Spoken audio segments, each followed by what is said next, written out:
started, everyone? Our clerk. Do you want to call the meeting to order? I would like to call the meeting to order. That's pretty cool. And would you like a roll call? I believe we need a roll call. Fantastic. Okay, when I call your jurisdiction, if you'll please state your name. San Mateo County. San Mateo County. Atherton. Belmont. Tom McHugh. Brisbane. Pauline Backen. Burlingame. Holmont. Daly City. East Palo Alto. Foster City. Half Moon Bay. Patrick Johnson. Hillsborough. Leslie Ragsdale. Los Banos. One moment. Michael Amabil. Thank you. Menlo Park. Betsy Nash. Millbrae. Candace Ball. Pacifica. Christine Bowles. Portola Valley. Craig Taylor. Redwood City. Homer Martinez. San Bruno. Marty Medina. San Carlos. San Mateo. Adam Lorraine. South San Francisco. James Coleman. And James Coleman is appearing online with an SB 707 just cause exemption.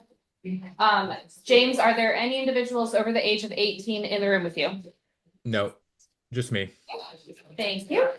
And Woodside. And thank you. We have a quorum. You have San Mateo County here now. Oh, sorry. I did see that. San Mateo County Director Mueller is present. He's here. Our next item on the agenda is a general public comment for items that are not on the agenda.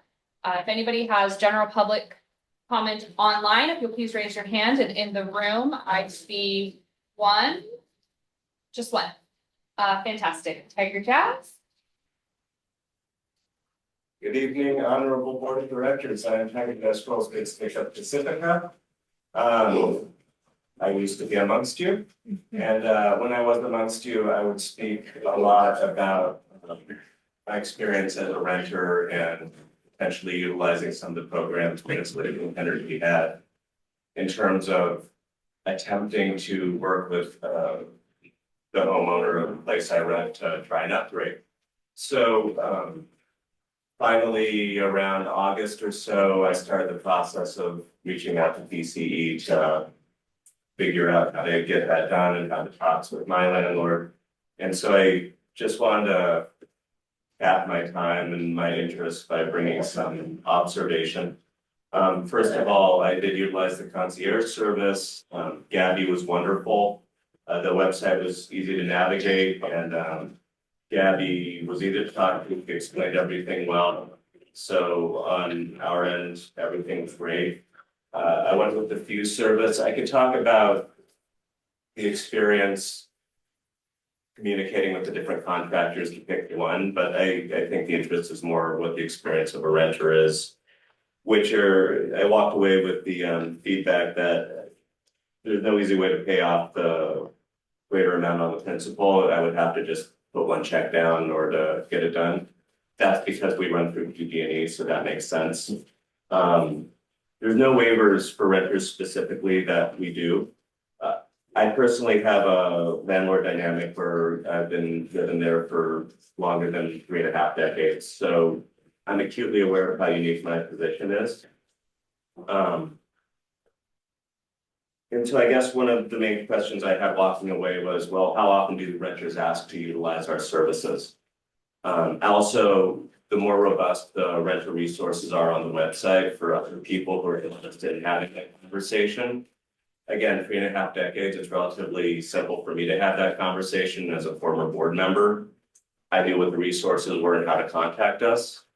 The more there are resources for renters on the website, I think the more likely that renters will be able to engage in that conversation, which is various degrees of difficulty. And again, it would be a great data point. How often do renters actually ask to utilize the service? How often do they express interest? Thank you. Thank you very much. There are no members of the public online with their hands raised. Our next item on the agenda is an action to set the agenda and to approve consent agenda items. There are 5 items on the consent agenda. Is there any public comment on the consent agenda items? Online or in the room? I see none. Yeah, we'd like to call for a motion. Anybody would, feel free to go. So moved. So that's Nash and Taylor. Roll call vote. Yes. San Mateo County? Yes. San Mateo County? Atherton? Yes. Belmont? Yes. Brisbane? Yes. Burlingame? Yes. Colma? Yes. Daly City? East Palo Alto? Yes. Foster City? Half Moon Bay? Yes. Hillsborough? Yes. Los Banos? Menlo Park? Yes. Millbrae? Aye. Pacifica? Yes. Portola Valley? Aye. Redwood City? Aye. San Bruno? Yes. San Carlos? San Mateo? Yes. South San Francisco? Yes. Woodside?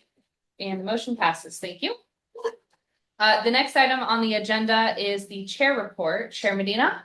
Yes, I don't have really too much to report on. I do want to thank Peninsula Clean Energy representatives who showed up this past Saturday to our first San Bruno Resilient Fair.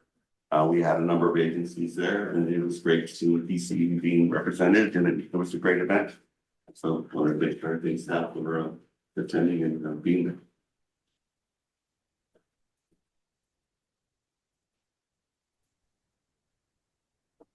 Sorry. It's all good. The next item on the agenda is the CEO report, and our CEO, Sean Marshall, will be joining us virtually today. Our CEO, Colony Swaroop, is in the room if needed. Is there any public comment on the chair report? Thank you. Any public comment on the chair report online or in the room?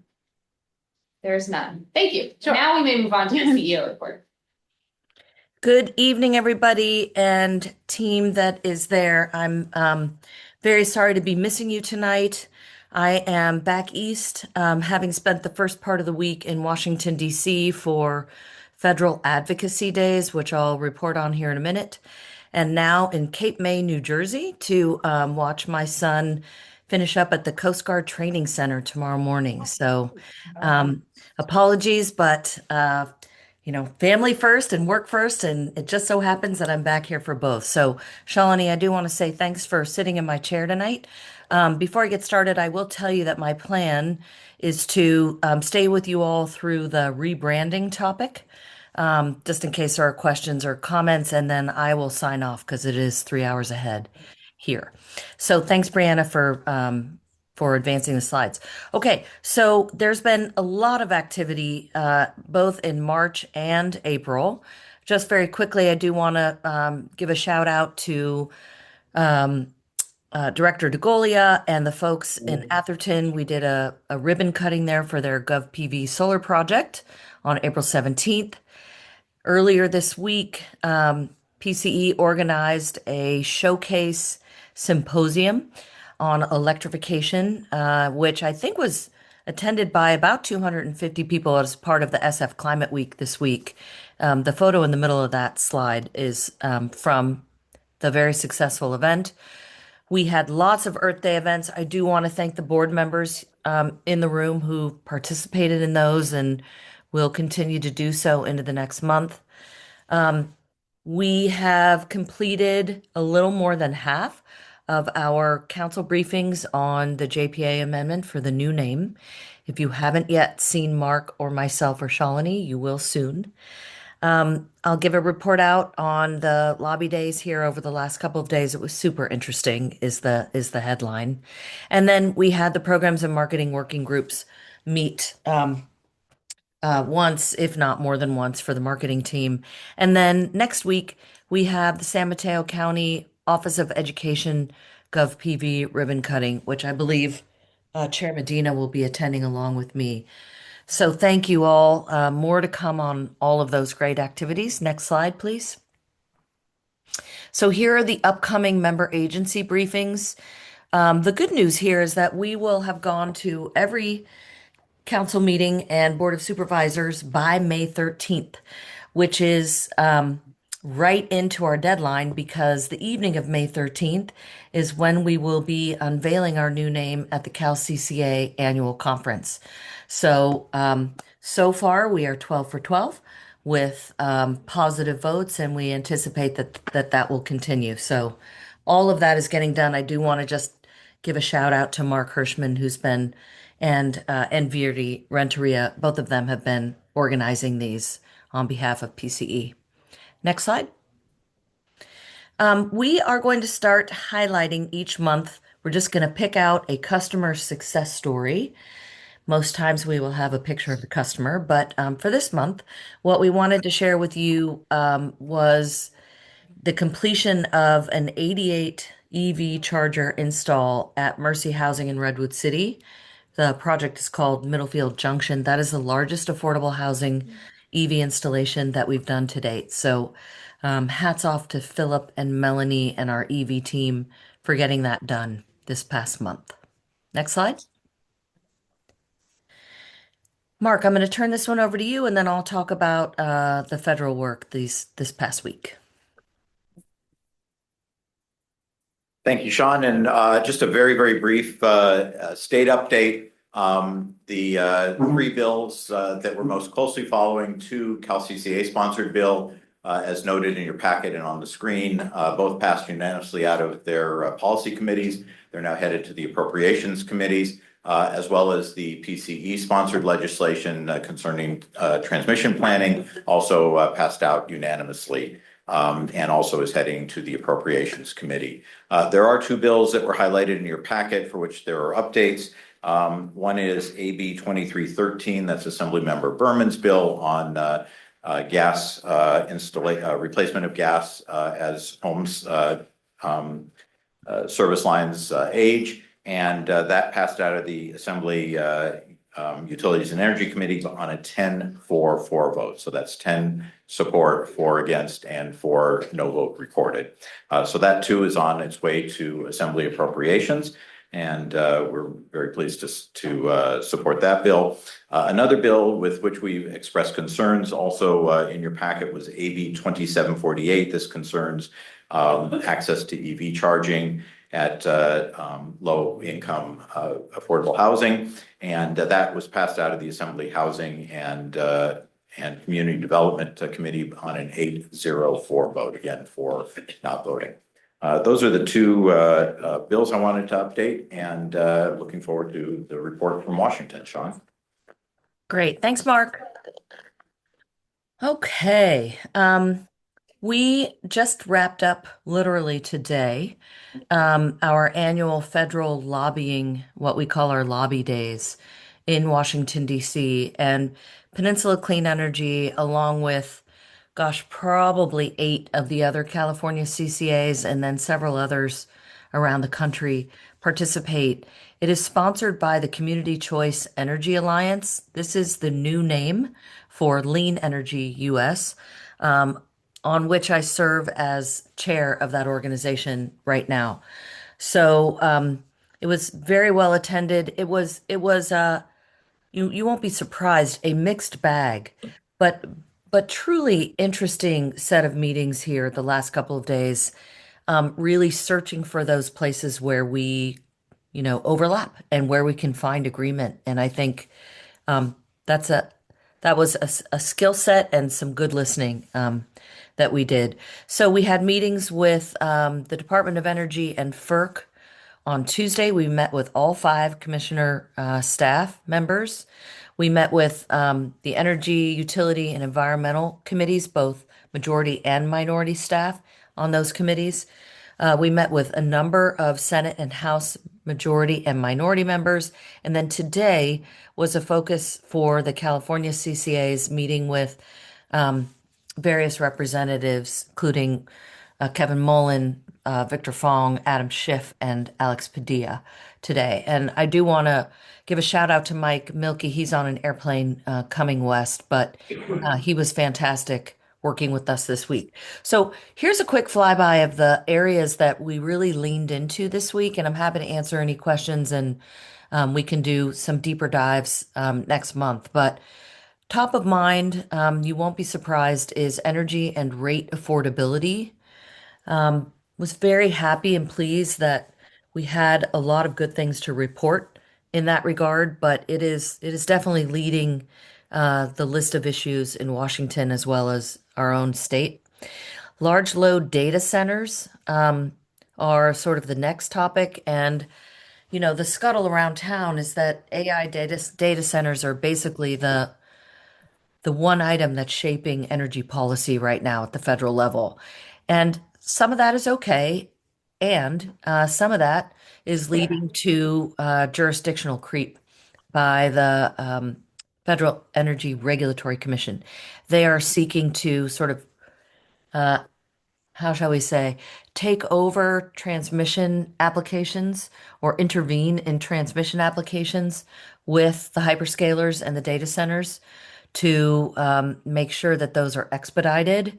And essentially, what we have filed comments on is that that is usurping state rights. It also introduces quite a lot of uncertainty into the marketplace, which potentially just slows things down more than they intend. So, a lot of discussion around that. Citing and permitting reform to try and ease up a bit on some of the very stringent permitting that's happening with respect to renewable energy, in particular wind.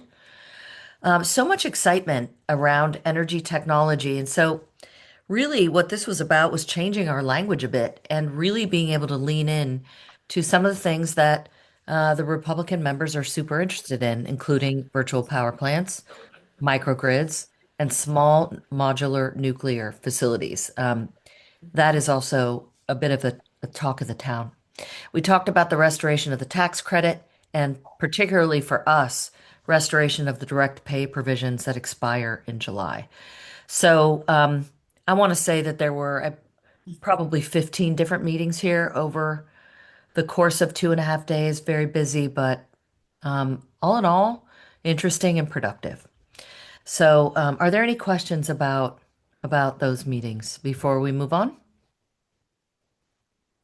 All right, next slide, please. Okay, back at home, I do want to just give a shout out to the group of 9 very hardworking and well-deserving folks that received, what do we call? Sorry, I'm missing words. Promotions. Promotions. Thank you. That got promotions in this round this year. So hats off to Brianna, Leslie, Ross, Jaden, Gabby, Shayna, Lily, Carlos, and Andy. You can take a look there, all up and down the organization and from different parts of the organization. So great news there. Next slide, please. We have one hourly position open. It is a short-term position, likely through the end of the year to support our customer service representatives and our administrative staff as we kind of make our way through the name change and the office move. So we're just bringing someone on for 7 or 8 months to help us out through this crunch time. Next slide, almost done. Here is a list of upcoming community events, including one tomorrow and then in through May here. Next slide. These are our last meetings, so we'll have both Audit and Finance and Executive Committee on Monday, the 11th, and then, of course, our Board of Directors meeting at the end of May. So that concludes my report. Happy to take any questions. Jack, could you maybe take a moment to applaud all those who received promotions? Oh, sure.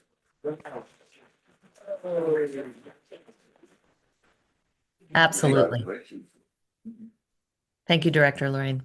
Okay, back to you, Chair Medina. Do you have any public comments?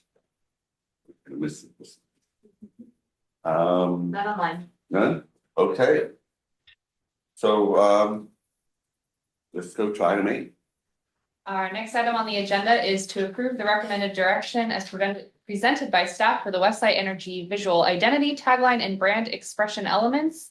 Our Gwen Rose, Director of Marketing and Community Relations, will present. Oh, hello. Very excited to be here with you today to unveil where we've landed with the visual identity and the brand expression. So I am going to do a very brief flyover of how we got here, and then I'm going to very quickly hand it over to Robin Baker, who is joining us virtually from Owen. So first, I just want to start with the thank you to the marketing and community relations team. You saw that slide of all of the events.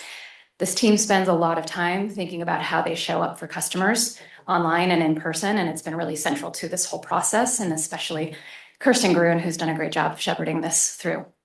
I also want to preface this whole presentation with something I've heard Sean say very eloquently, which is at the core, nothing about the organization is changing. We're still committed to our mission of climate, community, and clean energy. So what has changed, though, is how we show up. Launching the contact center, personalized support for electrification, rebuilding the website. We launched the Voice of Customer program this year and the community feedback forum.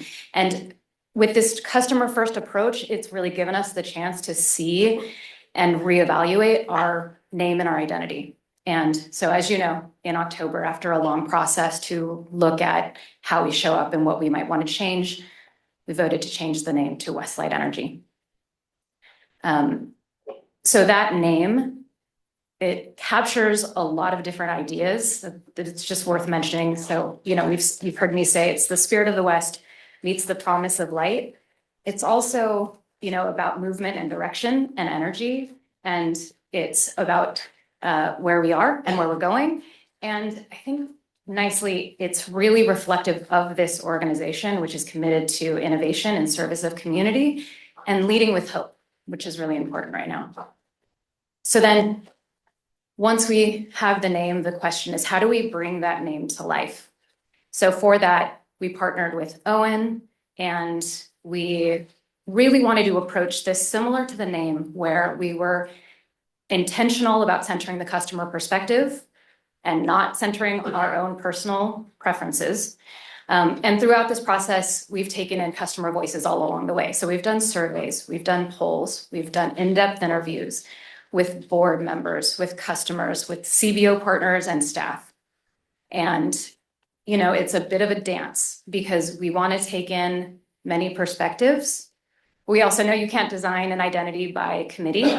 So the board in October empowered the marketing working group to work on the identity to really guide this process. So I want to thank Chair Medina and Director Mackin and Director Nash, Director Dugan, Director Amabil for their engagement in this process. So, you know, as with the name, I think we've all had different reactions, and sort of wherever you're at is fine, you know, coming into this. You know, we've all had to sort of take a breath and just trust the process. So I think last thing I want to communicate is that at the end of the day, we're all here to make sure we're showing up for customers in a way that's grounded and human and accessible. And we think this identity really accomplishes that. So I think with that, I will hand it over to Robin Baker, the creative director at OM. Thank you, Gwen. All very, very well put. And it's wonderful. I see a lot of familiar faces and I see some new faces in the room tonight. It's been such a pleasure going through this process with the core team and also kind of getting that stakeholder input along the way. So we're very, very excited to share where things are at now. So I'm going to go ahead and hop into it. Let's not waste time. Can everybody see my screen? Yes. All right, great. So just a quick intro about Owen. So I'm Robin Baker. I'm the creative director. I also have as kind of public viewers on the call, my VP of Ops, Eli, and my head of production, Mallory, listening in. So I'm not a Lone Ranger tonight. But we are a brand building agency. We've been doing it for over 20 years, and we've been doing it for clients big and small. We've worked with a ton of commercial organizations, civic, nonprofit, not-for-profit. Just a kind of quick look at some of the folks that we've had the pleasure of working with here. I'm going to go through kind of the entire foundation and execution of this brand work tonight, and I'm going to do it in one go. I want to assure you this is not going to be a one-sided conversation. We're going to leave time for an open discussion and space to ask questions after these brand slides. So I just ask that as I'm going through, like, please note or write down anything that comes to mind, and we're definitely going to have some time to talk about it before Chair Medina puts everything to a vote. So with starting with just the journey that we've all been on together. And as I said, some of you have been along for the ride, but we've had several meetings and stakeholder input at every stage of this process. Those CBO partners, core marketing teams, subcommittees, all to make sure that we've been heading in a direction that's influenced by those who both know and care about this organization very deeply. So we started with brand discovery, a lot of interviews, materials review, previous strategy. Moving into logo design, we actually started with 3 initial directions and then kind of shopped that around to various stakeholders to get feedback. Moving 2 of those kind of into full identity brand expression. And now here we are in kind of brand finalization. So we're finalizing this directed or selected direction, kind of honing it and preparing it for launch. I want to take just a quick moment because not everybody is familiar, just to root us in like a quick conversation about what brand is in the first place. I think it's a really common misconception to say, oh, a logo is your brand, right? It's a part of it, but it's not just your logo, right? Your brand is really a combination of these 2 things. It's your positioning, which is the space you occupy, what you believe, what you have to offer. This is a collection of things like your mission, your tagline, core messaging, your vision, values. And that meeting a brand identity system, which is actually a toolkit of visual elements that we use consistently to reflect that brand positioning and just build recognition with audiences over time. So that's what we're going to kind of dig into tonight, because I know you guys have gotten a little bit of a preview of some of the messaging and work that we've done in the past. So how do we go about making those choices when it comes to creating a visual identity, color palette, type, all of those things? As Gwen mentioned, we all have personal preferences, right? Some of us just hate the color orange. Some of us like love purple. Some of us don't like sans serif typefaces, right? But we don't build a brand based on preferences, right? We build brands based on what it needs to communicate to whom and why. So every choice that we've made has been thoughtful and really intentional. And the way that we do that is coming out of brand discovery and strategy. We worked with the WestLight crew to define and align on these core guiding goals and principles for what this brand messaging and identity needed to be. And at every stage of our process, we really checked in to make sure that we were aligning to these core goals. And I'm going to just talk about a few really important ones as we move into visuals, which is a goal of flexibly and dynamically meeting audiences where they are. You guys have a very complex set of audiences. You need to communicate to policymakers, to other CCAs, to commercial business clients, but you also need to communicate directly with the community at large, customers who are just opting into your services, customers who are looking for your specialized electrification services, also vulnerable communities. That's a lot of people to speak to and to please at once, right? So we really needed to think about how we were building visual systems that could flex visually and resonate with all of those audiences. Another kind of key goal was to communicate inclusively, multiculturally, accessibly, right? The communities you serve are diverse. They include a lot of different people from a lot of different backgrounds. English may or may not be their primary language. And so we needed to kind of keep that in mind as we approach this brand. Also, when it comes to accessibility, you guys are, partially a government entity, making sure that those with low contrast vision or color blindness could still experience this brand the same way that people with kind of standard vision can. And then lastly, a big goal is to walk the line between looking professional and looking like a third-party business, right? WestLight Energy is not PG&E, right? Like you guys are a kind of multi-dimensional organization. And so we want to make sure that we touch on that professionalism, but we still needed to retain community and the customers at the core of this brand. So with all of that context in mind, all of that foundation, we're really, really delighted to share the brand. So meet WestLight Energy, a beacon of both optimism and action. So this is the white version of our logo with a brand mark that features a radial burst of sunlight against a horizon line. This speaks directly to energy and to the spirit of the West. It feels hopeful, it feels optimistic, but it also is paired with a really clear, rounded font that feels approachable, stable, super legible. It really invites everyone in. And paired with our new tagline, which is power with purpose, It's confident, resonant, easily remembered, and recalled. Power with Purpose captures really the essence of what WestLight stands for, right? Rather than trying to explain the nuances of what it does. So our goal here is to make a really quick emotional connection and then allow the brand messaging and imagery that you're going to see in some of these comps coming up to carry the details and the complexity of what WestLight offers and how it operates, right? But as I mentioned, right, a brand is more than a logo, it's more than your tagline. Let's talk about some of those visual elements that make up the WestLight brand identity, and then we'll look at those example executions. So starting again with our logo, right? This time in our kind of core cool color palette. So when we share out this logo with partner organizations to put in a logo grid with other CCAs or kind of outside organization and outside context from our own brand materials, it's going to appear in this primary color palette. And what we've done is we've applied that color palette as a gradient through that brand mark to again just like directly speak to light and to movement. So it's really kind of adding a lot of energy to a brand mark that's already, starting to build the foundation for that optimism and that action. We went with a palette of real blues and greens that really are traditionally associated with ideas of clean, natural, eco-mindedness. And we've also curated some versions of this colorways that work on dark and light applications, right? So both these may look similar to you in the room. These are actually slightly different colors to make sure that we're meeting those contrast guidelines. So if I'm colorblind or if I have low contrast vision, I still can interpret this logo. It's not going to be a mush or fall out to me.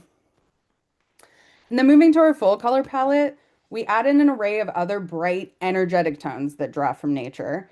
And a multicolored palette like this helps our brand feel more approachable and community facing, more friendly, but also more multicultural with a little something for everyone. Because we're able to rotate through a ton of just bright, kind of engaging colors, we're not pigeonholing ourselves into maybe a color that like might mean something in one culture and not another. There's a little something for everybody.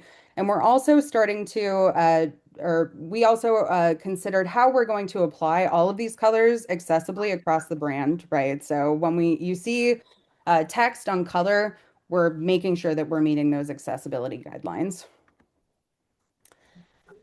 We've also created a gradient palette to carry through that idea of light and energy and movement. We're crafting some gradient pairs of those colors to create some vibrant schemes that we can use kind of throughout the brand so it stays looking fresh. There's a lot of kind of color options in the toolbox here, so we're not going to have to kind of recycle through the same 3 colors every single time. It gives us a lot of flexibility.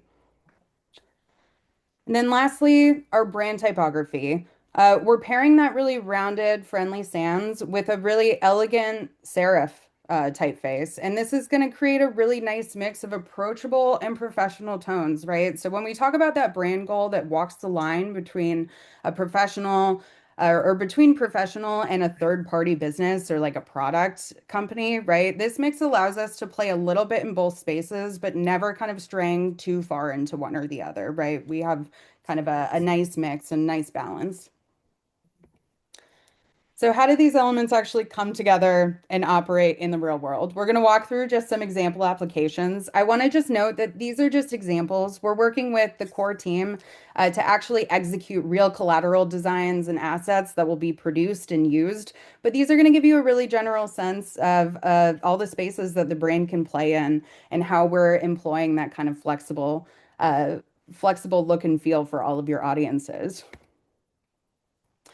Starting with base brand collateral, right? So just looking at some example stationery here, you can see with our logo, we're taking a pretty common approach here to have our WestLight Energy name in our logo be lowercase versus when we look at WestLight Energy on a bill, we can retain it in camel case.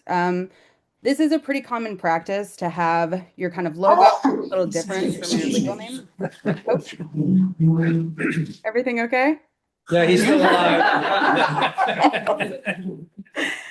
All right, all. Back to where I was. So our logo is using this lowercase that feels really approachable, really friendly, really invitational. But when you put that on a bill, it's going to look a little confusing and a little maybe weak up against looking at, PG&E and how some of these other lines look. So the legal name of the organization, as you know when you voted, is WestLight Energy, and that's going to be a camel case with a capital W and a capital L. And this is going to allow us that weight and gravitas needed for those contexts where it's not in our logo and it's not in our brand materials. This is going to be in like body copy and on bills. There's a lot of benchmarks for brands that have kind of different logo appearance from their legal name, right? Brands like Lyft, Spotify, Reddit, a lot of like community kind of based brands. I also know from the WestLight team that like Clean Power SF is a really good example in our space that has a different logo and legal name, right? So it allows us to kind of, still appear really approachable to the public, but still feel a little bit more professional in kind of a business context. And looking a little bit at our tagline in practice, right? So I mentioned that, the job of our tagline is really to strike a quick emotional note, and that the rest of our messaging, our imagery, our brand really carries through the rest of what we do in those details. And this is just a little bit of an example of that, right? Where a tagline is going to be used for like maybe a quick video sign off on like an Instagram story or a reel. Or maybe it's used as kind of an eyebrow that's then supported by body copy that explains the nuances of what you do, right? So just a couple of different in context examples for how we can employ our tagline.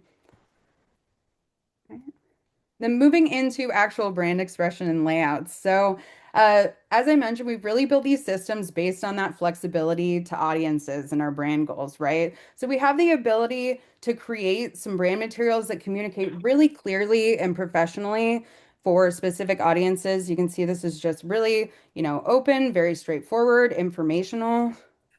So when we think about, thought leadership materials or contexts as, peer-to-peer audiences, something like this really, really fits.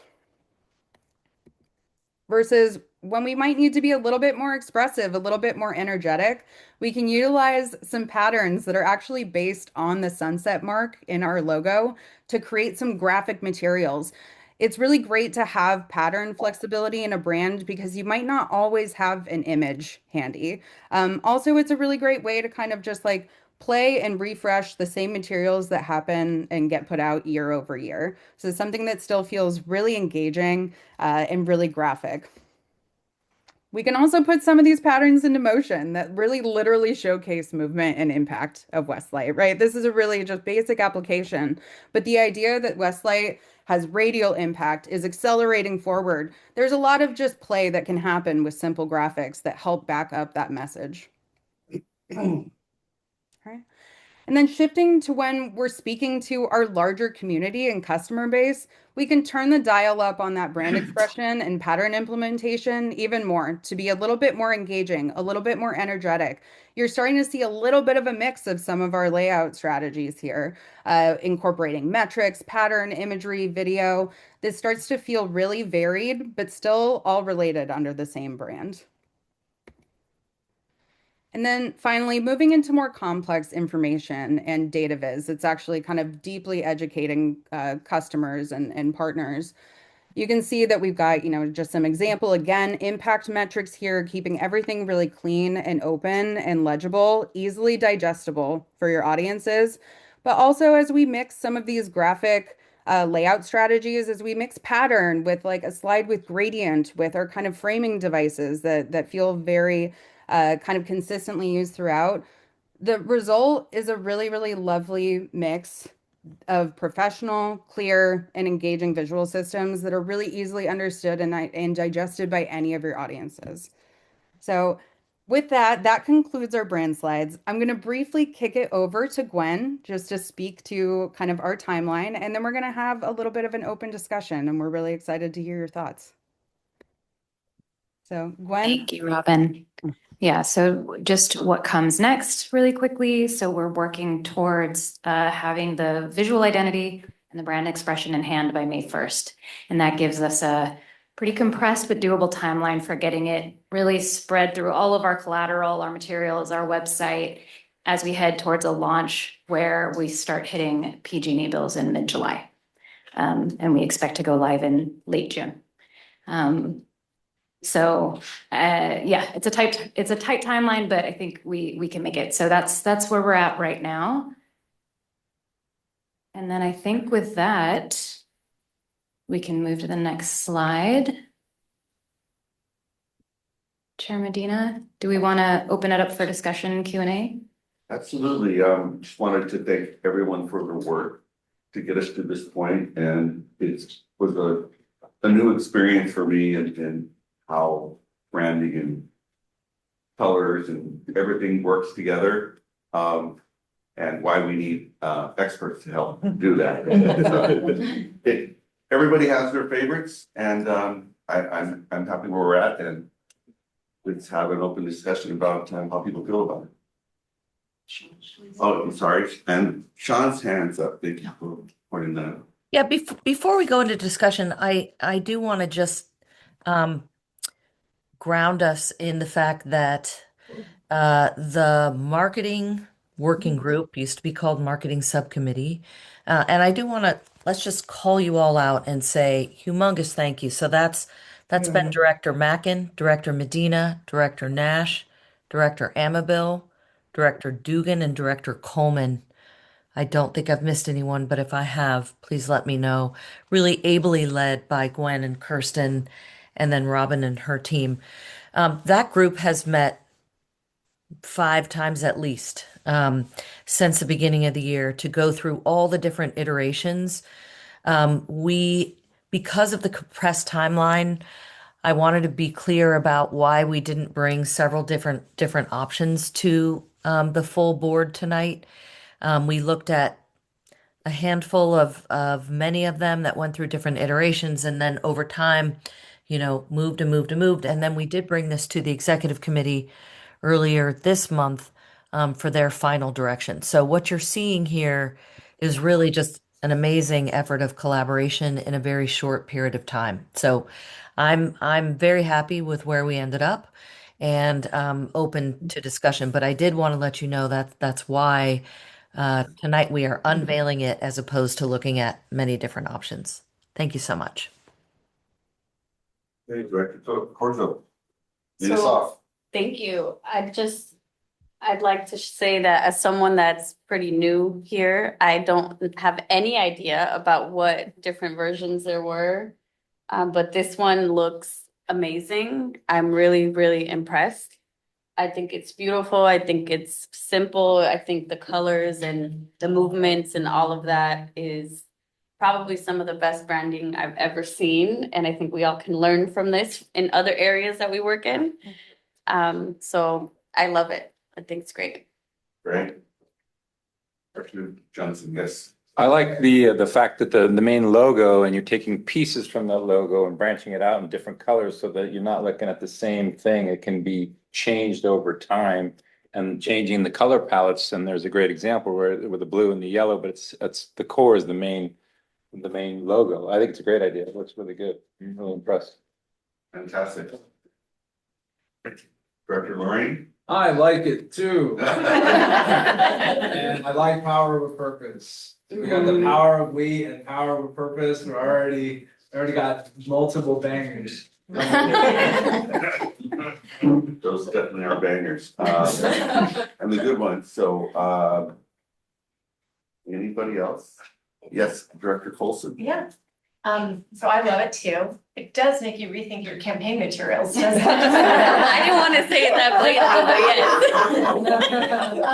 but what I really appreciate about it is, I have a lot of elderly people that I work with, and I like the fact that you've been so thoughtful about making sure that like anyone who's colorblind or maybe older and anyone with an ADA issue will be able to create things for them. I also think it really resonates, I'm a white woman, I don't, like my culture is white people, but I really love how the logos just feel very culturally connected, whether you're API or whether you're Latina, they feel very vibey to me, and I kind of want like fabric or something made out of them. Could we make clothes or something? But they look great. Thank you. We'll talk to the marketing people Yeah, about that. we need some, right? Yes. We need swag. That swag would be really interesting. It's good. Yes, Um, correct. I just wanted to say thank you to that marketing working group and to everyone, Gwen and Kirsten and Robin and the professionals. Because it's so hard. I mean, we've all mentioned it to our colleagues on our other, our councils or board of supervisors. You mentioned it and they're like, why are you doing that? And then I try to fumble through it, well, no, there's the confusion and the peninsula and the PG&E and anyway, the way you guys explain it is amazing. And when Mark came to our council and it all went super well. And, if we all, without being experts, came up with something, they'd all be different. They'd all not be good. They'd not be accessible. They'd be the wrong colors. They'd be confusing. And just really appreciate that you guys worked so hard to come up with this. And I know it was a lot of work. Yeah. Any more comments, questions? This is an open discussion. Get a shot, take it right now. Okay. Public comment. Is there any public comment online? Please raise your hand. Comment through. All right, so this is. I'll add a comment. So I don't know if anyone else noticed it, but the green version with my eyes, it plays a little bit on the Starbucks logo. So the Starbucks logo has the woman like this, and then a crown that goes up like this. And it's very similar in terms of well, from a distance looking at green, you can see that logo in it. So which is good. It's very, very well-known company and brings very warm feelings to a lot of people. So Well caffeinated. yes. Energy of all kinds. Never tried. Any last comments? This is an action item. I'm happy to entertain a motion. Director Funk? Move approval. Director, is that Director Mueller? Or was that Director DeGolia? So it was DeGolia. Although it could be Mueller. We have a first and a second. Roll call vote, please. San Mateo County? Yes. Yes. Great, for both, thank you. Atherton? Yes. Belmont? Yes. Brisbane? Yes. Burlingame? Yes. Colma? Yes. Daly City? East Palo Alto? Yes. Foster City? Half Moon Bay? Oh, yeah. Hillsborough? Yes. Los Banos? Absolutely. Menlo Park? Yes. Millbrae? Aye. Pacifica? Yes. Portola Valley? Aye. Redwood City? Yes. San Bruno? Yes. San Carlos? San Mateo? Yes. South San Francisco? Yes. Woodside? Motion carries, thank you. Fantastic. I think that's.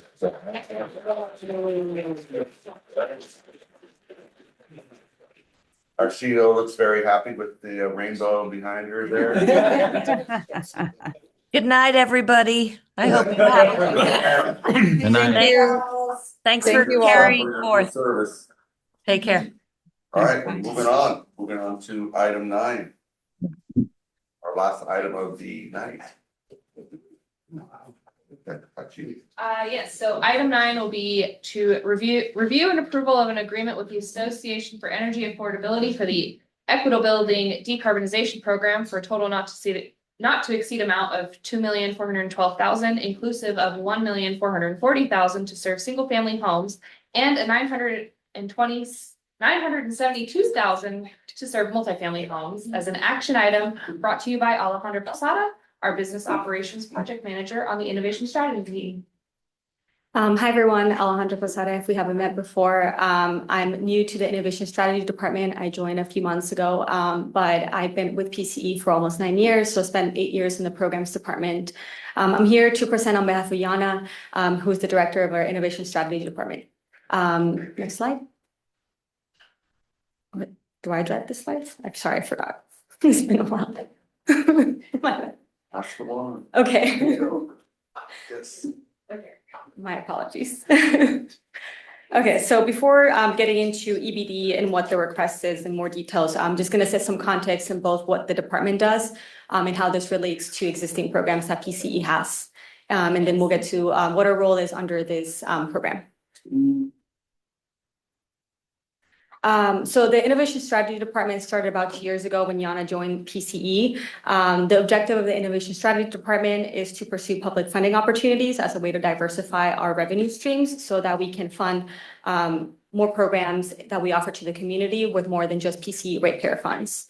Around the time that Yana joined, the Equitable Building Decarbonization, or EBD for short, was an opportunity that was out there, and it was a perfect thing for us to seek out since it was really similar to some of the programs that we already had. So it was just like a natural way that we can supplement some of the existing efforts that PCE had on the building electrification side of things. So just before getting into EBD, because while you're here, what you will hear about this program will sound really similar to what PCE already has. So our home upgrade services includes a suite of services. The one that I'm going to talk about the most is full service. Full service is just rebates and financing that we have had for the community for several years now. Personalized support launched last year. It's a free custom guidance support that we offer in-house. And full service is our direct install program. So you kind of might see like the words direct install. That's just kind of the term that is more common in the industry. We refer to our program as full service, but it's the same thing. We offer no cost installation for electrification upgrades to income qualified homeowners' homes, as well as some support for non-income qualified residents that want to pay for that, but want to have like more of a tailored and pre-vetted contractor experience. So this is about our home upgrade full service, no cost pathway. So as I mentioned, the program does serve all residents. So it's not limited to low income customers, but it does have a focus on low income customers. So that is residents that have an income of below 80% of the area median income. Plus we have some additional wealth criteria on top of that. The program as it is right now launched late 2024. We did make some significant changes to it towards the end of last year. Particularly, we brought the administration of it in-house, and now we partner directly with the installation contractors, and that's helping improve the program, speed things along, and also save on the third-party implementation and administrative costs that we had when we first launched the program. So this is like how many homes we've served since we launched. 63 projects have been completed. Most of them were in last year, but the pace at which projects are completed is increasing now. We also have 47 more projects in progress. So this is across 3 contractors that we partner with. And it's about $29,000 average cost per home. I know that was a question that the executive committee had on like how much we've seen for our own program. So it's about $29,000 across the program. We do offer whole home electrification, but residents aren't required to fully electrify. So that does include some homes that only get like 1 or 2 upgrades. But I would say like the majority of them do get 3 to 4 upgrades. And it also includes some remediation measures, like any electrical upgrades that are necessary to make the upgrades, or duct repairs if that's needed for the HVAC replacement and so on. Okay, I know you may have questions about home upgrade. I'll answer them at the end. This is the only slide I have on it. Now, jumping to the EBD program, Equitable Building Decarb. So this program was created in 2022 by the California Energy Commission following AB 209. This was at a time when the state had a surplus, and that's where the funding came from. The goal of the program is to reduce greenhouse gas emissions for existing buildings and advance energy equity. And it was to basically fund a direct install, or again, like full service program for low income customers with a budget of $567 million. Because it's a large state, the way that the CEC decided to do it was to put out, separate it into 3 regions, and administrators could bid into 1 region. So the programs are administered separately, like northern, central, and southern areas. But PC has service territory in both northern, obviously San Mateo County, and then central for Los Banos. So we will be partnering in both regions. At the time, when the solicitation was out, we weren't seeking out like administering like a statewide program. So we were just looking for partners that were going to bid into this program so that we can partner with them and make sure that we can bring some of this funding into some of the cities in our community. And that's exactly what we did. And thankfully, we picked our partners well, because both of the administrators administrators that won in the central and northern regions were selected, and that's how we're here. Okay, so the scope of the EBD program sounds really similar to our home upgrade full service program because it's to electrify 2 to 4 end uses in a home. So that would be for water heating, space heating, cooking or laundry. So it's to replace gas appliances. Also to provide some energy efficiency upgrades and remediation measures as needed. It is a no-cost program to the customer. So again, it's a direct installation, no out-of-pocket cost for the homeowner or participant. And as I mentioned, it's kind of overseen by different administrators, but there's installation contractors that actually do the installations, and they were selected through a competitive solicitation process that was run by the implementer. So the eligibility, this is where it differs a little bit from what we have in our own program. So the really positive thing is that this will be funding both single family and multifamily homes. Currently our full service program is only for single family homes. So this will be kind of the first time that PC is more directly funding multifamily installations. Our rebate program is open for multifamily, but we don't directly work with with those properties. So this is a more direct way of funding such projects. The buildings have to be constructed before 2020, so focus on older buildings. And it must be replacing gas fire appliances or fossil fuel fire appliances. And then for the eligibility criteria, so for single family, it's exactly what we have. So it's 80% of the area median income. For multifamily, at least 66% of households have to have an income below 80% of the area median income. And a way that, there's different ways that the program can check whether a homeowner qualifies, but one of them is proving that they're enrolled in Care discounts, which are programs that have even lower eligibility criteria for income. So the EBD is only launching in initial community focus areas. So that's a big thing and big benefit of us having both of those regions. So the program is not a statewide program now. And as of right now, there's actually no allocated funding for it to run statewide. So they intend for it to be statewide, but only there's only funding allocated for initial community focus areas. And we have a community focus area in both Northern California and Central California. This particular contract that I'm here on is for the Northern California one. So the Central California one with a different partner would come at a later point. But yeah, thankfully we were able to partner with the right administrators that been into the program, and we were able to get one of our communities that qualified because they had to meet certain criteria to be included, be part of this first round of funding. Oh, sorry. Okay. So this slide, and I know there were some questions in the executive committee meeting around the cost containment provisions. So again, PC is not running this program. We're directly administering it. We're simply co-funders. But on the CEC guidelines, there is a really long program guideline book. There's no specific cost caps on the projects, aside from remediation. Remediation, they do have to keep an average of around 6,000 per project. But in our agreement with AEA, the Association for Energy Affordability, who this contract is with, we do have an arrangement that we can audit any projects that are over 40,000 since we are co-funding them. So this will be run in collaboration with the the Innovation Strategy Department and the programs team who also runs our home upgrade program. There's also some questions about tenant protections. So in the handbook, so again, this is a CC program, so it is their handbook and their policies that will be run, but there are there's some language around rent increase limitations and also tenant evictions and temporary displacement and so on, but that would be enforced by the CC and or the administrators that they're contracting with. Okay, so PC's role under the EBD. So as I mentioned, we are co-funders. We're not directly administering this program. There are two separate lead applicants. The one that I'm here on is the Association for Energy Affordability. That's the Northern California region. AEA in particular has a lot of experience doing multifamily electrification projects. They work with a lot of state agencies and even CCAs and similar programs. So we're glad to be working with them.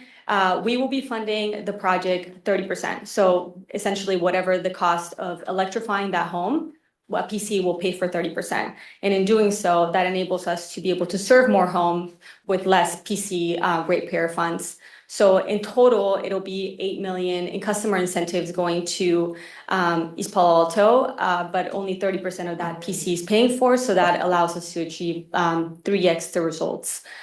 And to summarize the recommendation, here it is again. I don't know if I have to read it. Do I? Okay. And that is it. So questions, comments? Question. Yeah. So you said that we can audit homes Mhm. that cost more than $40,000. Correct, yeah. Is it our plan to audit those because? Yes, it will be our plan, yes. So it's not just can, but we will. We will, yeah. There's specific language in the contract that includes the shall language. Great. Yeah. Thank you. Director Loring and then Director Nash. Alejandra, could you just remind me what you mean by remediation, the difference between the 6,000 figure and what you're describing? So remediation under the CEC, the EBD program, that includes electrical remediation. So that would include things like upgrading a panel, but it also would include other things like, you know, if the only way to upgrade the HVAC is to replace the ducts, like that's an additional cost, like that's a remediation measure. If there's just like general, you know, like things that need to happen before like an appliance is installed, that would be included there. Another example, I mean, ducts is for HVAC, but another example for water heaters, sometimes like you have to relocate them for there to be enough space for the heat pump water heater. That would be a remediation cost. That's not like directly part of the heat pump water heater cost. Yeah, and any sort of like electrical upgrade. So there's a list of what is considered remediation costs in their book, but that's like 3 examples. Yeah. Thank you. Mm-hmm. Director Nash and then Diane. Is, how will nominative homes be handled? So I know we've talked to AEA about it, and you know they're running the program and they're the ones that have to, you know, make sure that they serve the minimum amount of homes that they have to under their contract with the CEC. I don't think they're going to be doing like whole home like knob and tube remediation, as in they're not going to be rewiring homes. That's just outside of what the budget could support. But there are ways that, you know, they can do some installations without like kind of avoiding the knob and tube. So I think it will depend on the specifics of the home. I don't think that they're going to be doing like knob and tube remediation, but I think that they may be able to serve certain homes that have it and just leave it there. So they won't be excluded. Mm-hmm. Like not all of them. Yeah, it really depends on the home. There's some situations where you need to remediate it to do anything, and if that falls out of budget for them and for us, and it's not possible. Is there anything about sales of the home like within 5 years? No, and I know because we have that in our agreement. That's not something that the CEC has in their workbook. Yeah. And then last comment is just can we have a report to the board periodically as far as how many homes are being served and how the program's going? Yeah, up to yes. Thank you. Director Dinan. Yeah, thank you. I think this is an excellent program, really, you know, speaking from East Palo Alto's perspective. I mean, I appreciate coming to East Palo Alto to places like Redwood City or San Mateo. Yeah. How do people get in touch if they're interested in programs like this? Because one of the challenges in East Palo Alto is a lot of agencies have no clue how to reach people. Mm-hmm. And I always find it kind of befuddling because it's like they don't try anything, and so people don't find out about stuff, and it's like we tried nothing and we didn't get a hold of people. So how is one to get out on this program in East Palo Alto? Yeah, so the outreach and like marketing is being led by AEA, but they're partnering directly with community-based organizations who are the ones that are in practice leading that. So both El Concilio and CRC, Climate Resilient Communities, who work a lot in the East Palo Alto community, are the ones doing canvassing. They're going to be doing some other ways like attending community events and so on, but they're the ones leading the outreach and enrollment of customers. And I think once it's launched, we can support AEA like as they request to market this program in East Palo Alto, but primarily it's being led by the CBOs, like the community-based organizations on the ground. Yeah, I guess I know both those organizations and they don't really reach homeowners. that at all or that well. And so I'll follow up afterwards because, like groups that organize tenants aren't necessarily, you need to be talking to the people who own the property and can sign the contract. And both those groups are good at what they do, but what they do is not really focused on homeowners who might be interested in this, and like older African-American homeowners in particular that own a disproportionate percentage of the houses in PA. Well, just any homeowner. But I'll follow up with you guys. And one of the things is East Palo Alto that I've seen happen again and again is that you have the wrong groups doing stuff that they're not good at, but because people know them, they're, anyway, this is a totally separate, very, detailed discussion, but I'll follow up there. Yeah, sounds good. We would really appreciate that, and we'll be able to talk with, and we could even connect you with AEA probably to make sure that we're doing a sort of full service operation and not just piecemeal. Yeah. Director, go ahead. I may have missed it in the presentation, but is there an estimate how many houses will be upgraded in East Yes. Palo Alto? It's here, right here. So up to 100 single family and then up to 90 multifamily. Thank you. And I was gonna ask the following, what do you expect the average cost of an upgrade to be? Well, going based on our program, the average cost that we've seen is $29,000 per single family home. I think we have less of an idea for multifamily because we haven't ran a direct install multifamily program. But it's probably gonna be around the same. Okay, so Yeah. you said sort of different program, but similar cost. It's doing the same thing, yeah, Okay, thank you. exactly, so. Director Bowles? Yeah, I'm curious about the tenant protections. I don't think I've heard that in any of our programs before, so I don't, maybe I've missed that previously, but that's super interesting. I mean, I can imagine if someone's upgrading a unit and then it's more valuable, right? Your energy costs are lower and then they might, be able to charge more for it. So a couple questions. One, is it the property owner that's applying or is it the tenant themselves that's applying? Might they be afraid to apply, if it means that they have more protections, right, from their landlord? And then, I mean, how long is that protection? In terms of who applies, who first hears about the program, I think could vary. It could be the tenant or the homeowner, but ultimately the homeowner does have to sign on to participate in the program.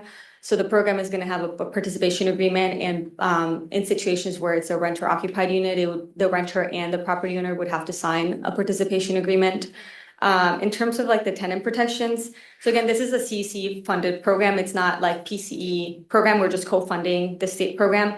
But what it says in their program guidelines is that they can increase rent over 3% for either between 5 or 10 years, depending on how many units are in that multifamily building. These tenant protections are specifically for the multifamily piece. And then for the tenant eviction, it just kind of makes reference to like this not being a just cause for eviction, and then references like applicable code and civil codes and stuff like that. Ultimately, like this would go in the participation agreement, but it is the CEC and or the implementer who are in charge of enforcing it. Yeah. Any more questions? All right, public comment? There's a hand. Yes, Oracle, come on. Sure. Yeah. Thank you. Good evening, Brian Schmidt with Menlo Spark. I'm very happy to see this item. Looking forward to seeing what happens with it, in particular the multifamily housing component. I think that's a really important component, and I hope that there are lessons that PCE can draw from it and apply to your own programs in the future. And regarding the renter protections, that's something that Menlo Spark has been doing some policy research about. So that'll be really interesting one to see as well.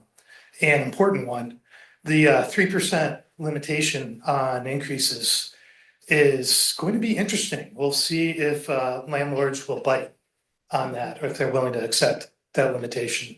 Maybe there'll have to be some adjustments afterwards. But I think it's a great program to move forward and look forward to seeing it. Thank you. Thank you. Any other public comment? We're open for a motion. First by Corzo, second by Nash. Roll call vote, please. Oh, did somebody talking on?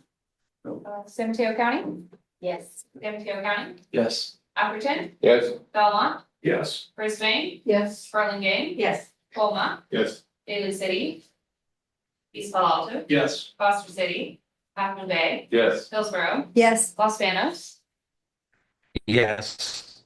Menlo Park, Yes. Millbrae, Aye. Pacifica, Yes. Portola Valley, Aye. Redwood City, Yes. San Bruno, Yes. San Carlos, San Mateo, Yes. South San Francisco, Yes.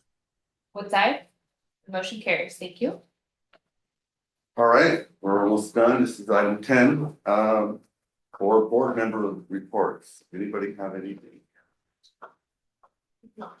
Oh, sorry, there's a bunch of hands over here. So, Director Corzo? I just wanted to share that I believe that the Board of Supervisors action on the name change will be happening at our next board meeting. So just so it's on everyone's radar. Great.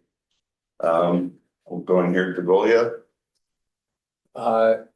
From May 16th to May 23rd, the Atherton Library is hosting an exhibit of the 250th anniversary of the Declaration of Independence that is been created by and is being put up in our library, in our historic council chambers by the Daughters of the American Revolution. It's been in South San Francisco, and it's quite an extensive exhibit, and what I've seen of it, it's outstanding. It would basically fill up the walls in this room. So it'll take maybe a half an hour to get through it, but I recommend anyone who can to come over. It'll be open from 8 a.m. to 5 p.m. Through that week. Director McHugh? Only that I tripped and fell, and I just got out of the hospital, so I will be hobbling for a few days, but I'll be here. That's it. That's all I got. Well, we're glad you're here and speedy recovery, sir. Thank you. Any, Director Bull? Yeah, I just want to say I attended the San Francisco Climate Week event that PC put together on right sizing on Monday, and it was fantastic. There was a long wait list. They only took for 250 people. There was a wait list of 400. So there was really a lot of interest in this, and as an architect that works with clients, I love to go see new products and new technology. And so just sharing a couple, there's these tiny little backup battery devices that can power your fridge for 24 hours or other appliances that cost about $1,200. There were some, when I was building my house and my ADU, I couldn't find a small induction stove, and now they come down to like even 20 inches wide, right, for little tiny spaces, and they have hoods to go with them that, again, I couldn't find. You had to look for things that went in RVs. And then, you know how you see like an air conditioning unit in a window, and it takes up half the window, right? And building code, it might be an exiting issue too. So there were a couple of new heat pumps now, where the whole heat pump and condenser unit are in one unit, so you don't have a separate thing outside. So one of them literally fit like a U over a windowsill, so you're only missing like a few inches, right? So you have the outside condenser and then the unit. And then the other one just fit on an outside wall, and you put a couple of holes about 6 inches through the non-structural part of your wall, but then you're not taking up a window at all. So anyway, it's just really cool to see how the industries are evolving, with more options in construction. So well done, PCE. Great. Mhm. But anybody else? Anyone? No. No. Okay, that concludes our evening. Thank you very much. We'll see you next month.